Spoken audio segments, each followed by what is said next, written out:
welcome everybody to the P1 podcast. Today's episode is going to focus a lot more on technology maybe than we have in the past. And so today we have two guests who are developers on Platform One from the beginning and for quite some longevity as well.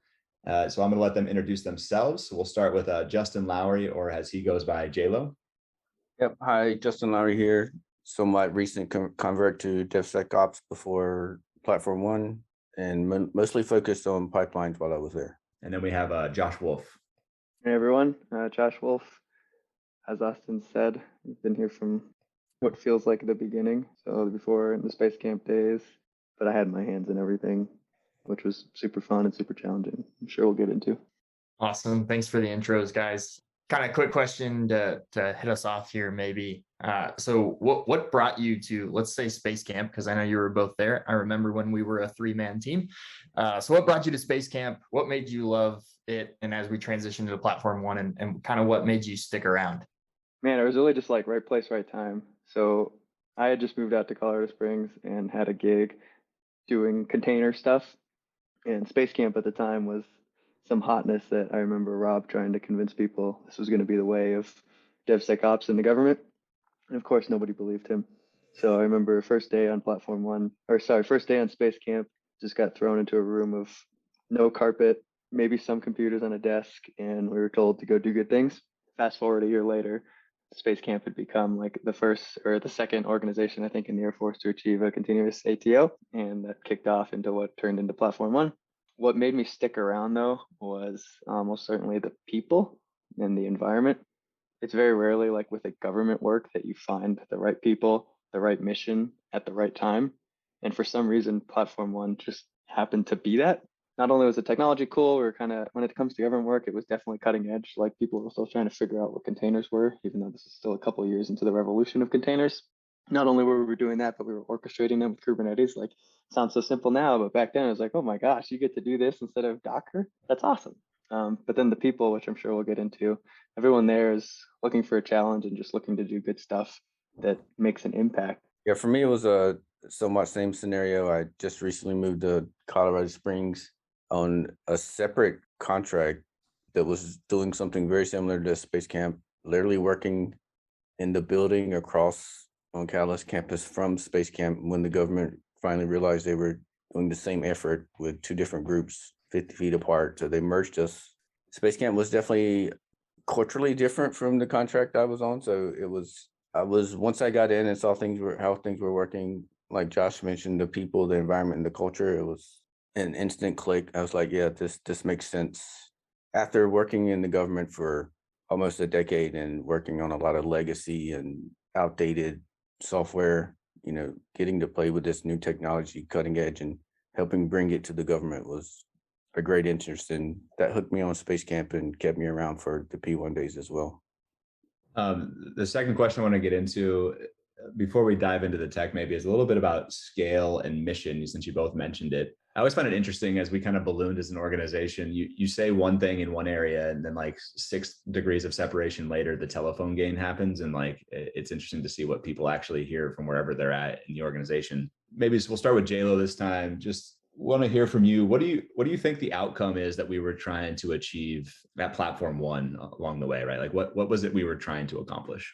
From my point of view, I felt like we were trying to be a lot more agile, instead of that kind of legacy bureaucracy kind of way the government does things. You have to get like so many approvals before you can do anything. And then you're sitting around, the developers waiting months to actually get their hands on the latest technology. I was hoping, or I thought Platform One was just going to do away with all that red tape and, get us on another cringe word, fast track, and get the technology, get it approved, get it in, and get it into the hands of the people who could use it and make a difference.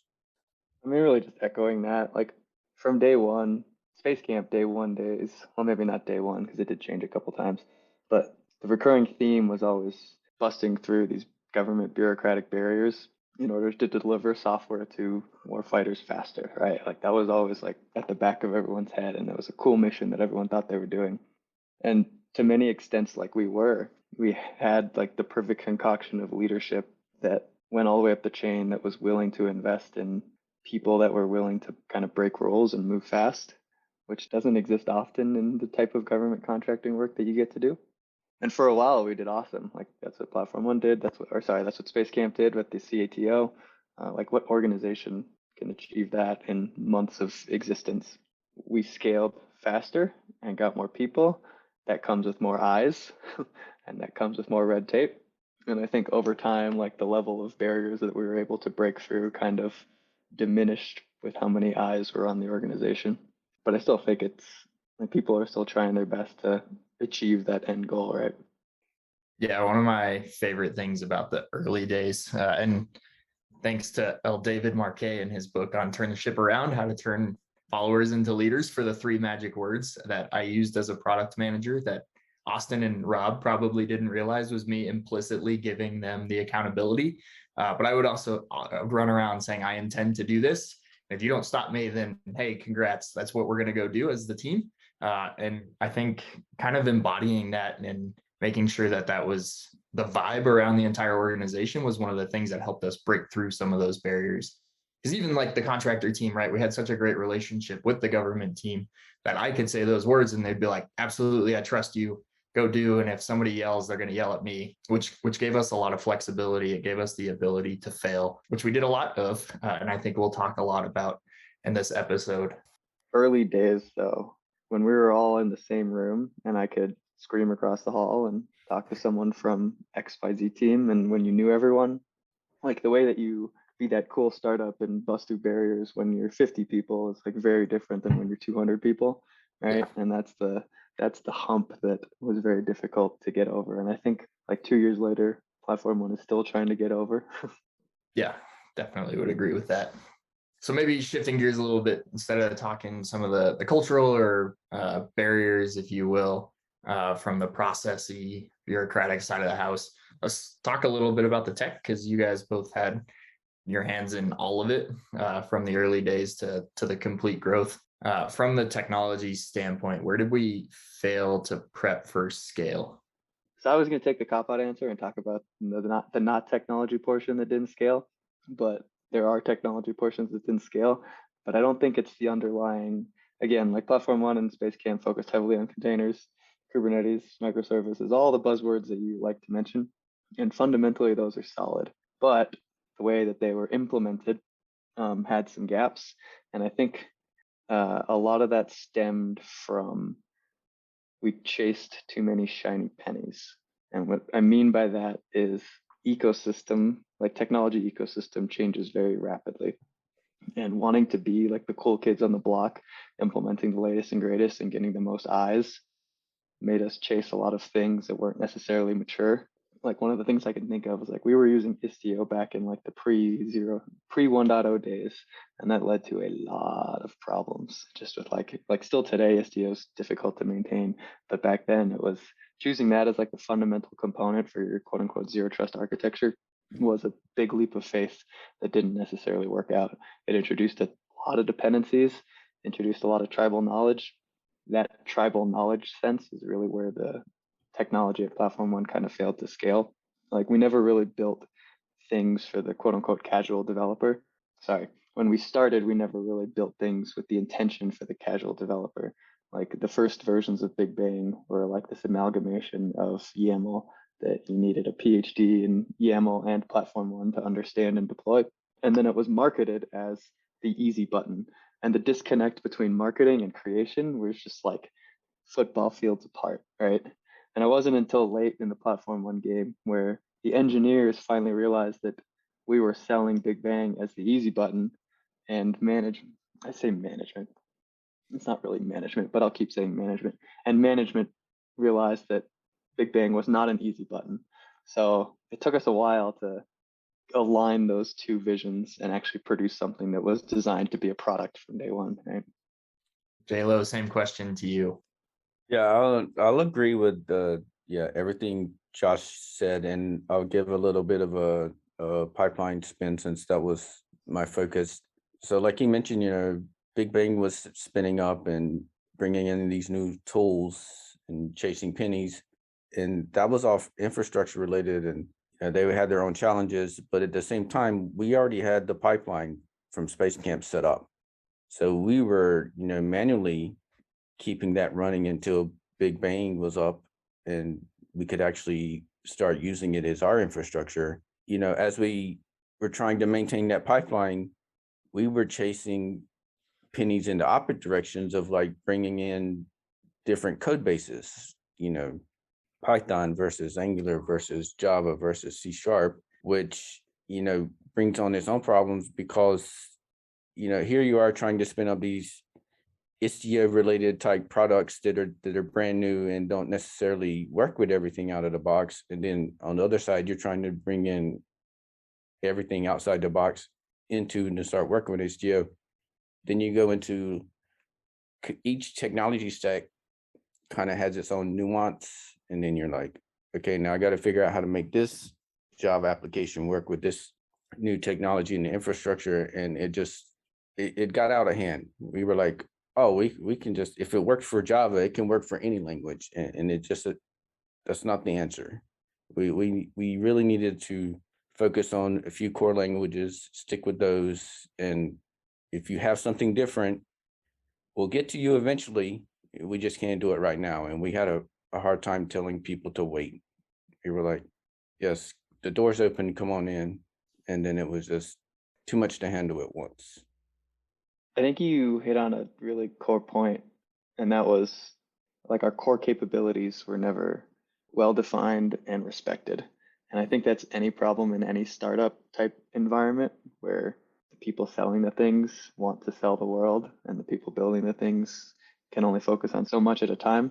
And that just kind of echoed throughout every other aspect of Platform One's offerings, right? Like while we had I think we had a core vision or core message for what Platform One is and what we're trying to solve, the core capabilities were ever expanding. And the work to improve those core capabilities was never properly and efficiently divvied out to like all the people that we had. So like Iron Bank, Big Bang, Party Bus, those are like well established now, but like back in the day, we were trying to solve world hunger, right? And we only had X amount of developers to do it with. And that was a challenge. Yeah, I think one of the things that came to mind while you guys were speaking was like this supporting of snowflakes. Like in the early days, everything was a snowflake, right? We didn't really have established products. I think it took us 18 months to write a service catalog for Party Bus of like, hey, this huge CNCF landscape, we only actually support like these 30 different services, right? Or these 30 different workloads. And so people would just come and ask for things. And to Josh's point, we were selling everything. So it created, everything was a snowflake. And I think once we made the transition to, hey, 90% of our things aren't snowflakes, we started to make some real monumental strides. No, it was a great point. I would just say, I think one of the things that, I think J-Lo and Josh, your answer both hit on. I think the cause that a lot of people probably don't understand about that Platform One that we're on kind of more the sidelines or watching from the outside is that it was a completely customer funded organization, which in the DoD is pretty rare, not the only one. So when you're in this like product market fit phase of a startup, like we didn't have, angel investment or VCs or stabilized funding. All as we had is like, we had to constantly be recruiting customers to keep our engineering team around, which then drives this like tension of we're selling this vision, but the vision is only like 10% there. And there you get a lot of customer mismatch of expectations, then which introduces, all sorts of problems downstream once they come in the door. And I think that's why that happened. I don't know that I have a great solution on how not to do that, right? Because if you stopped selling, if you will, you'd lose the team and not be able to build anything.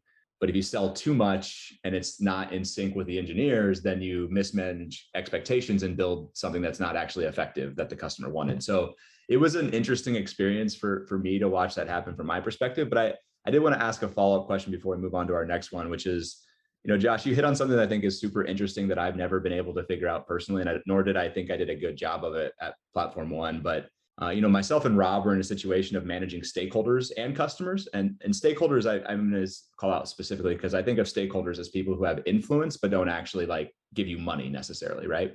A lot of our stakeholders wanted us to chase technology. But that technology, especially for like me and Rob, and I'll speak for him, was probably out of our depth to even know what they were asking for. And so we'd come back and have a conversation with like, you and J-Lo and Jeff and whoever else. how do you balance those requests, right? Because you do want to be incorporating new technology, and engineers like to do that, but you also can't do things that aren't stable, like you mentioned about Istio. So I guess from your perspective, how do you balance that? So from my perspective personally, I think I was fortunate enough to know you and Rob and your personality well enough to know which ones are pie in the sky dreams that I should just ignore. And I'll be honest, some of this I learned from Jeff. When you're being pulled in 16 different directions, you can only your time to so many, right? So like I explicitly remember like I can't remember the exact tool, but I remember Rob would come with these requests all the time about these customers that want to do this and how it would be the greatest thing since sliced bread. And what I would do is I'd always like take a pulse on the actual like ecosystem and be like, okay, is this actually something that we should pursue? Is this actually something we should do? And if it wasn't, I would like I would just straight out ignore it and wait for him to forget, right? And I don't think that works for everyone. It doesn't work, definitely doesn't work for every organization. But that was what kind of made Platform One great is that the engineer, I'll put the engineer hat on, engineer was respected, like their opinions were respected. If I said this is something that we shouldn't pursue from a technological perspective for XYZ reasons, like obviously I wasn't the final voice. That's something we would all discuss with. But like you and Rob, you would listen and that would be that. And I think that's a super rare situation where I'll say management again. I know that's not the right word, but management actually listens to engineers. That might be a thing in or some private industries, but in like public sector work and in government work, that's not a thing. So I think we're lucky in that sense.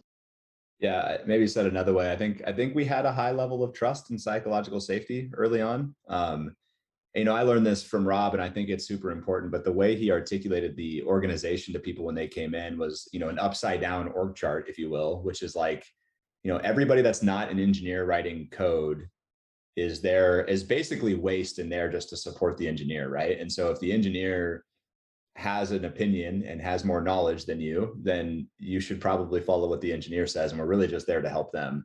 And like in my mind, I had always thought that way in like my own leadership philosophy, but like having it written on a whiteboard and like told to people as they come into the organization is a whole different thing, right? Because it really enforces that. So I thought that was something that was pretty special that we got right. But again, with scale, some of those things were harder and harder to sustain with just more eyes, more opinions, more things happening, right?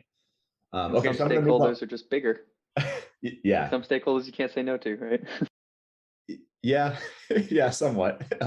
We tried still, I would say, but yeah. So I think you're right. All right, so JLo, moving back to you, I'm gonna ask for one thing, right? If you could go back, it doesn't have to be tech related, so I'll let you choose. But if you could do one thing differently or change, go back in time 3 years ish and change it, what would you change?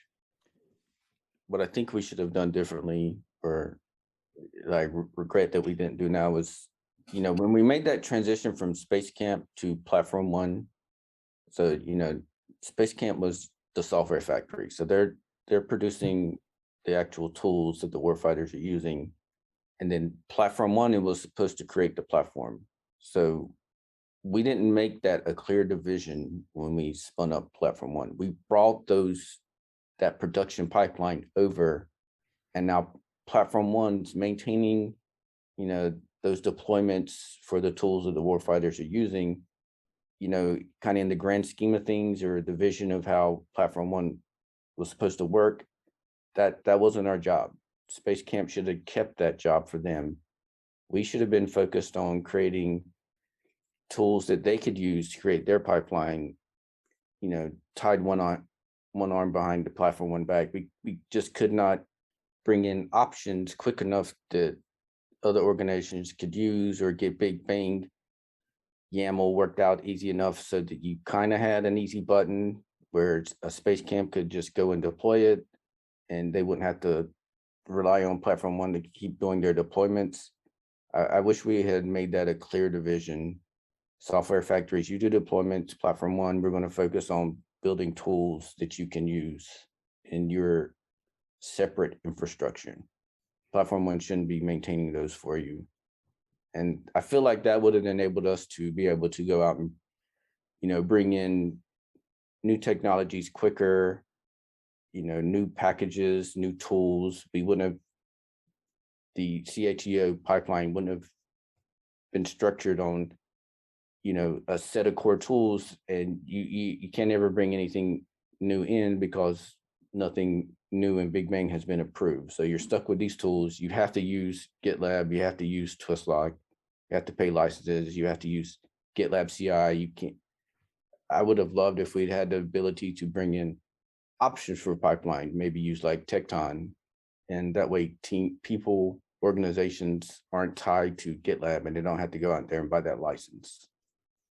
Yeah, I think you're spot on. It's funny you met that. I think that decision-ish was happening around probably fall of 2019, and I specifically remember sitting out at Catalyst campus in like fall of 20, so like a full year later. And I don't remember who was there. I think Josh and Drew were for sure, but there was a bunch of others, and we were kind of whiteboarding out what I'll call like the scaling model from a tech perspective. And what I realized is like we need to be creating products for other people to deploy and run, because the mission domain specificity, I think that's a word, for each type of warfighter, like air, nukes, submarines, whatever, right? Like pick a thing. They all have so much intricacies that like you can't really create one platform service that answers the solution for all of them. And that's where we were in this like doom loop of like trying to provide new things that were really snowflakes for a small subset of our customer base. But I think I had the same realization, right? Is that Iron Bank and Big Bang were repeatable products that other people could turn into services, whereas Party Bus, I think we went into it thinking like we can make one platform, one DevSecOps platform to rule them all. And that's like from an SLA perspective and scaling perspective, it's like completely irrational. And I think it took me at least a year to figure that out. Sounds like I should have talked to you a year and a half ago and you would have just told me that. But okay, Josh, same question to you. You can't pick the same thing as JLo though. So you can pick one thing That's such a good thing though. We should do different. Thing I would have changed, and I don't know, I think it boils down to distributing more ownership, if that makes sense. So like across everyone.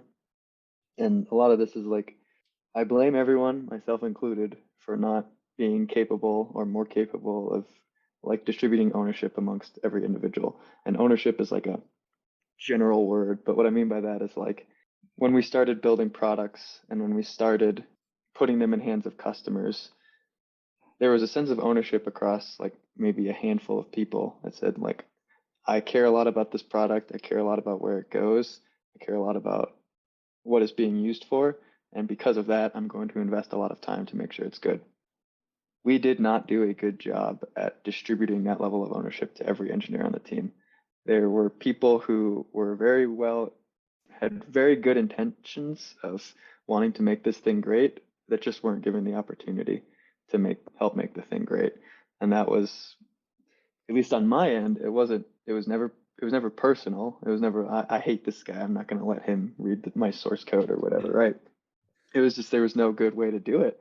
Like a lot of the time when we were building the bulk of the products, when we were, like you said, we were making that shift from like one product or one environment to rule them all to like, here's a product that lets you deploy your own environment. We made that shift to Platform One around the time when COVID hit and everyone went remote.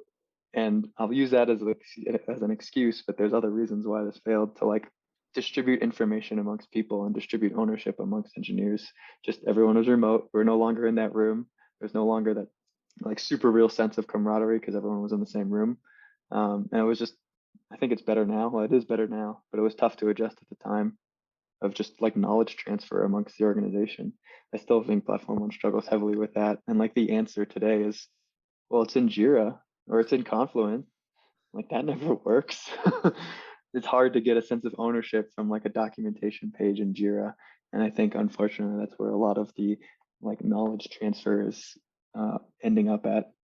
Yeah, I think from a timing perspective, when COVID hit and when Platform One scaled, made that problem exponentially more difficult, because I think we went from about 40 people in person to about 240 people remote in about a 6-month span. So scale alone is hard. Going remote is hard. Put the two together, and that knowledge transfer piece is hard. And I think we talked about this in one other episode.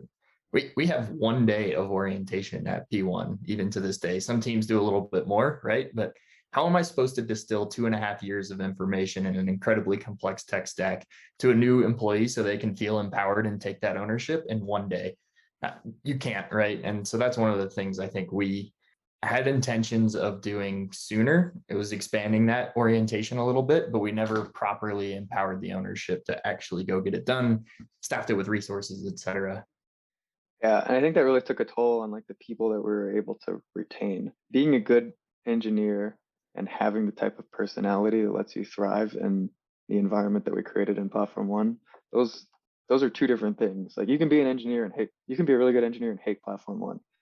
And it just so happened like we narrowed our pool of potential employees drastically just by creating the type of environment we did. Like if you weren't somewhat of an extrovert, comfortable like reaching out to randos on Mattermost, it would take you a long time to get ramped up to speed on our tech stack just because like we had no formal training on it and no good way to get training for it. And I saw a lot of good engineers just be like, screw this, I don't want to do this and just leave. And that was fine. Like it was a bummer for Platform One, but it was probably a good career move because it was just difficult to get that sense of ownership from like the environment that we built.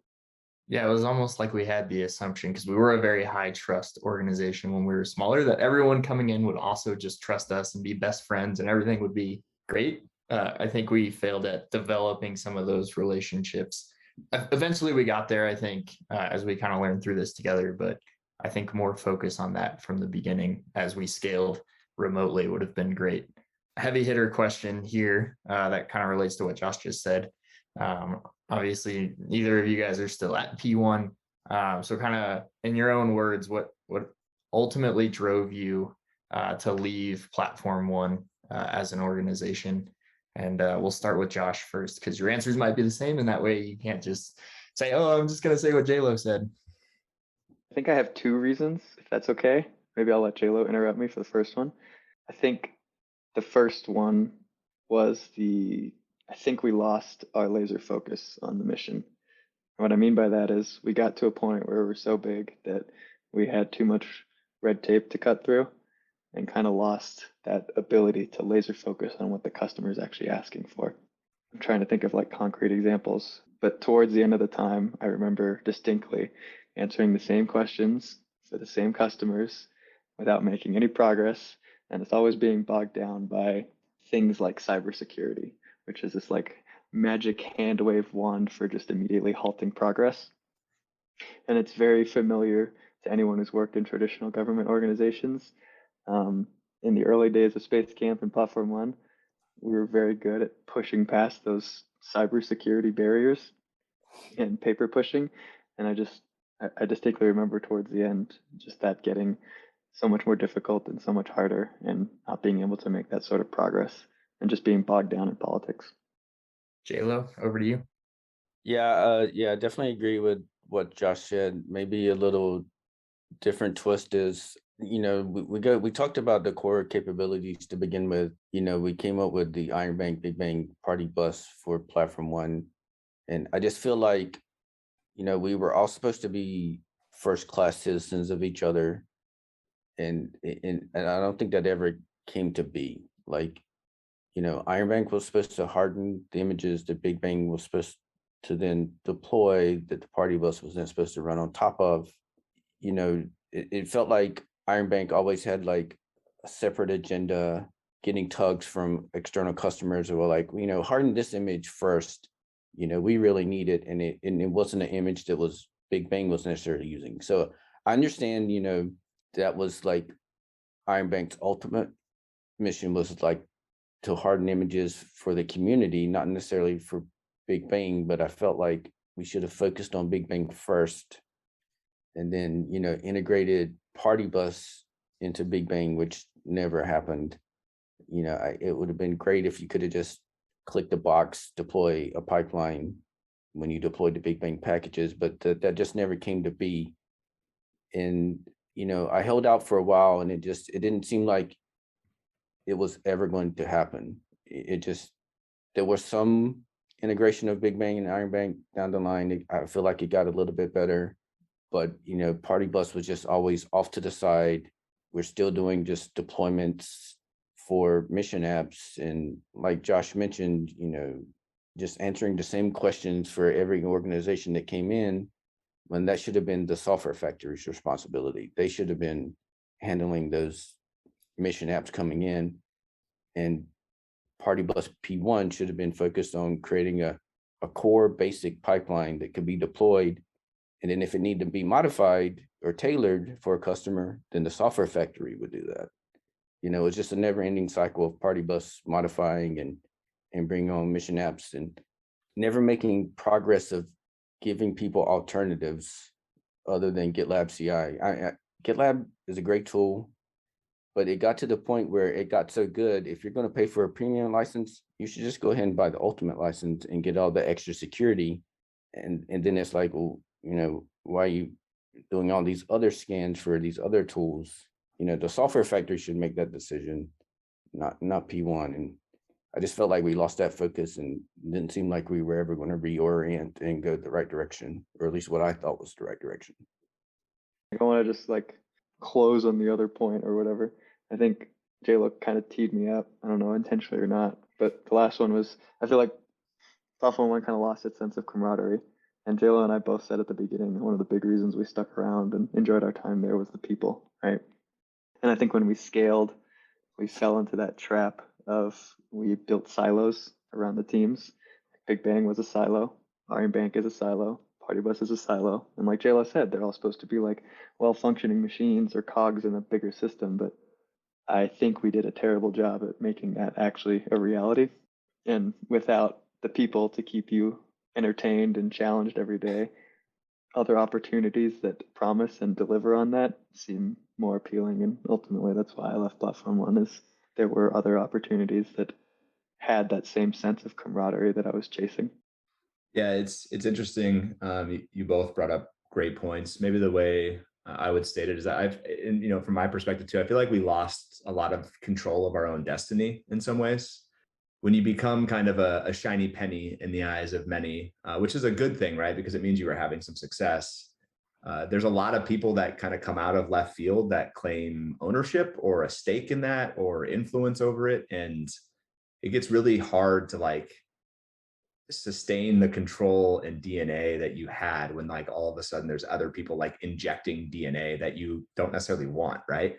And that's not a shot at any individual or organization. It just kind of happened with time, and it got hard. And the other part is too, when you become a shiny penny, like the opportunities for all the individuals involved like explode typically. And I think that happened a lot too, right? Like a lot of our core team had a lot of people knocking at their door wanting, trying to lure them away to other things. And I've talked to Drew about this a lot. I don't even know how you fight that besides culture, right? Culture and relationships, because quite frankly, people in this area make a ton of money, and they can make a ton of money anywhere, especially if you have a clearance. And so it's like, well, why stay? And I think you guys started with this, and I think it's still true. You stay for the people and the mission, really, right? Those other things matter, but they don't matter as much as those two. And I think because we lost some of our control of our own destiny, we started to degrade a little bit on those, and that sucked. Quite frankly, it wasn't fun. And I think a lot of us lost a lot of sleep over that. I know I did. I know Drew loses more sleep than anybody because his empathy score is like, on a scale of 100, he's like 110. But yeah, I could see it happening, and I felt like I was a person who was supposed to help stop it, and I just couldn't, even though I tried, right? And I think there's a lot of us that were in that same boat. It's just interesting, right? Because the system, in some ways, maybe I'll summarize it before I ask the fun question to end this episode. I feel like the system kind of ate us in some ways, right? Like we tried to keep the system, we were bucking the system, we were fighting it. And then eventually we scaled with so much success that it like started to eat us with its processes. And I don't know, it kind of made us change a little bit who we were, which isn't necessarily a bad thing. Maybe that's what's needed for stable scale. I don't know, but I think that remains to be seen. Pivoting to a more, happy topic, which is my favorite part of every episode we've done. We'll start with J-Lo again this time. Whatever you want to talk about, there was a lot of weird things that happened at Platform One that made us quirky and weird and fun. So can you just recount for us your personal favorite P1 story? Yeah, it's kind of hard to just focus on one thing that made, like, at the beginning P1, a favorite. I mean, it's, we've kind of talked around it a little bit after this podcast about, being in one room and just, all working together. Josh's favorite word, management, was in that room as well. We saw each other every day, the interactions. But yeah, if I had to narrow it down, I would kind of, Drew mentioned it a little bit earlier, the 3-person team. There was one point where it was just me, Josh, and Drew. We were like the platform team. It's like everybody else is like, trying to spin up and get things working. But when platform one just like first spun off, it was just us keeping the lights on. Like, Josh was infrastructure, I was doing all the pipeline stuff, and Drew was hanging out with us and eating pizza every Wednesday. All right, Josh, your favorite story. I mean, I've seen Drew eat a lot of pizza too. The pizza truck at Catalyst Campus. I don't even know the business. Shout out to whoever they are, because their pizza is fantastic. I'd like to say that we're still eating pizza this many years later every Wednesday. I'm gonna cop out like JLo. There's really no single story. I think every story or every favorite moment of mine boils down to getting to work on cool hard problems with friends. And that sounds really cheesy, but that's basically what it is. So like what JLo said, like basically I'm gonna get a lot of slack from Matt and Jeff on this, but we basically built out the CATO pipeline that Space Camp and Platform One operate. And obviously other people have helped a lot. I'm not trying to discredit that, but the initial scaffolding and all that 3-man platform team, kind of a fond memory for mine. When we deployed Party Bus for the first time, this was like when COVID hit and everyone needed Mattermost. And in the span of, 36 hours or something, we went from nothing to like however many people initially hopped on to talk or to communicate over Mattermost, and just seeing how that's grown has been super cool. And then building Big Bang. So like when we realized that Big Bang needed to be a product, Tom, myself, and Toby, I'll shout out Toby as the keeper of all, or the wrangler of all humans. Like, again, it was a very hard problem. It is a very hard problem. And just like the late nights are not the things that I remember, but like actually trying to solve problems with other smarter individuals is experiences that I just keep chasing in my career, right? Yeah, you never know how valuable a product is until somebody can't get access to it. And I remember during the Mattermost days, I was having pilots in Afghanistan call me on my cell phone, and I don't even know how that happened. And I was like, oh, we must have delivered something that people care about, because I've worked at a lot of organizations in the government, and I don't think a quote unquote warfighter has ever called me directly about something that the team helped deliver. So it was interesting. Drew, any other closing thoughts? No, I'm just really happy that I was a part of both of their stories, because I was going to say for this particular episode there was a right answer there, and it was pizza time and chai time, and I think they touched on it, so we're good. We didn't mention chai time at all. That's what we're gonna miss too. That's the stuff you don't get working remote. As great as remote is being able to go to the local coffee shop and just shoot the shit for longer than you'd care to admit during a workday. It was almost like a safe word for us. We'd come from a frustrating interaction with management, in air quotes, or whoever, right? And it's like chai time, and like we implicitly all knew, like, okay, let's go. Like my Yeah, I friend remember needs me right asking now. when you guys were like busy talking to customers, I'd just interrupt you and be like chai time, and then we'd walk away, and the customer would just be left fending for themselves. That's that customer focus we're talking about at Platform One. Well, this was a super fun episode. I appreciate JLo and Josh, you both joining us and having a chat. Yeah, thanks for being here. Thanks for having Yeah, us. awesome. Thanks for having me.